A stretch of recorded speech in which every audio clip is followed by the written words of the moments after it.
د سیمې، هېواد او د نړۍ تازه خبرونه هره ګړۍ د کندوز رادیو څخه مه هېروئ.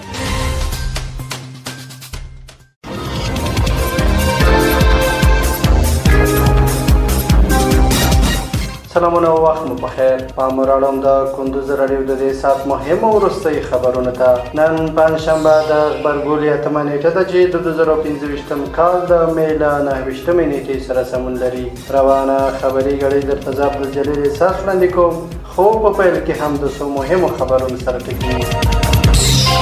له زرو ډېر افغان کډوالې کورنۍ هېواد ته راستانه شوي دي. په کندز کې د وچې میوې بیې مناسبې دي.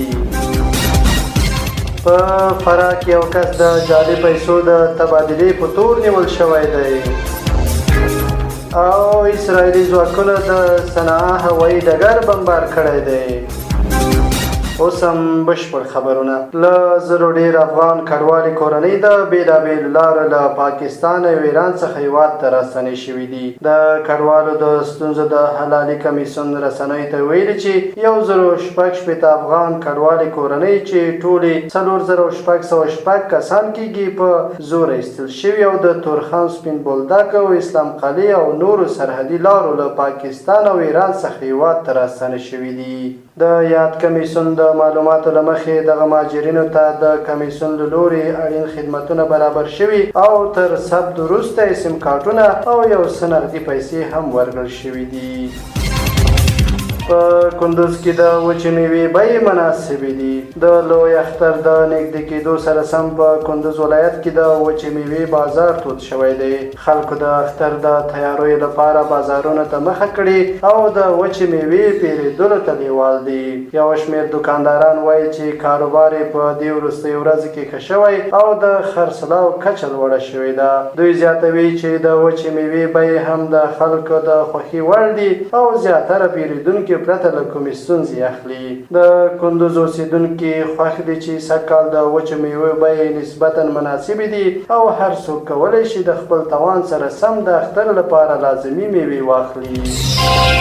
په فراه کې یو کس د جعلي پیسو د تبادلې په تور نیول شوی دی.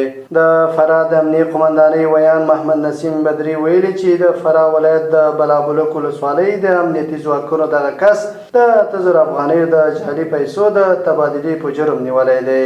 د بدري په وینا نیول شوی کس د لومړۍ پلټونو پر مهال خپل جرم منلی او وروسته عدلي او قضایي ارګانونو ته سپارل شوی دی. او وروستۍ خبر ده چې اسرائیلي ځواکونو د صنعا هوايي ډګر بمبار کړی. د یمن له لوري پر اسرائیلو د توغندیزو بریدونو یوه ورځ وروسته اسرائیلي جنګي الوتکو د یمن د صنعا نړیوال هوايي ډګر بمبار کړی دی. د حوثي ډلې اړوند المسیره تلویزیون وایي چې تېره ورځ 4 هوايي بریدونه ترسره شوي چې د الوتکو ځغاس، لیکه او یو الوتکه پکې په نښه شوې ده. د اسرائیلي دفاع وزیر ویلي چې دا بریدونه د حوثیانو پر ترهګریزو هدفونه شوی او د هغوی وروستۍ الوتکې له منځه وړي دي. نوموړی زیاتوي چې هر څوک پر اسرائیلو بریدونه کوي درنه بیه به پرې کړي. یا ډګر چې د یمن تر ټولو لوی هوایي ډګر دی تازه د ترمیماتو وروسته فعال شوی و. دا و د دې مهال مهم او وروستي خبرونه. تر بیا ښه وختونه دوی الله مل شه.